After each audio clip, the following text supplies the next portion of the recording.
If you were to ask me the question, what I think is the most underrated adult animated series that I've ever seen, I would probably go with the somewhat recent HBO Max series 10-Year-Old Tom.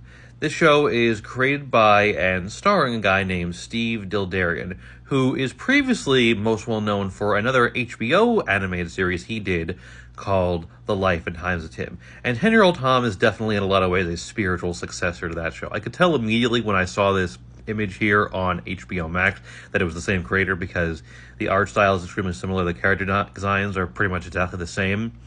Now, on that show, The Life and Times of Tim, it is focused on a guy named Tim who is a young adult. He has, a menial office job, a couple friends, and a girlfriend he lives with, and he's constantly kind of getting himself into these awkward situations, constantly getting himself in trouble.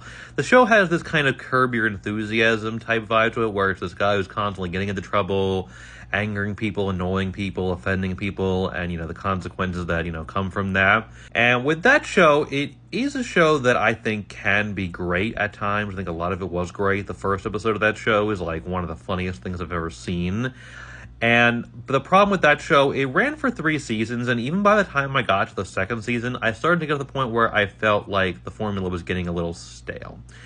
Now, with this show, it's a very similar premise, except this time it's a 10-year-old kid, of course, named Tom instead of Tim. But one of the main things, thematically, that's different here, the main thing I would say, is that while oftentimes on The Life and Times of Tim, situations that Tim got himself into were, of his own doing, that's very rarely the case here on 10-Year-Old Tom, at least not completely.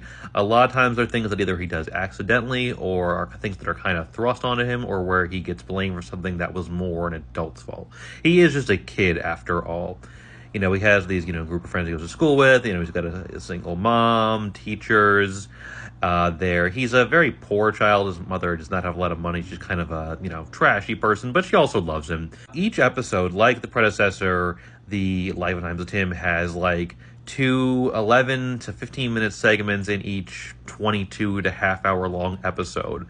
Now, one thing about this show is that you might be able to think that from the way I described it is that it has a style of humor that is very mean-spirited. And I think it is in that subgenre of humor, mean-spirited.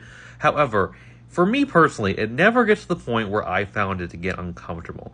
And I think the main reason for that comes down to a couple things. One is the way that Tom often reacts to these situations. He kind of, he doesn't like the situations that he finds himself in.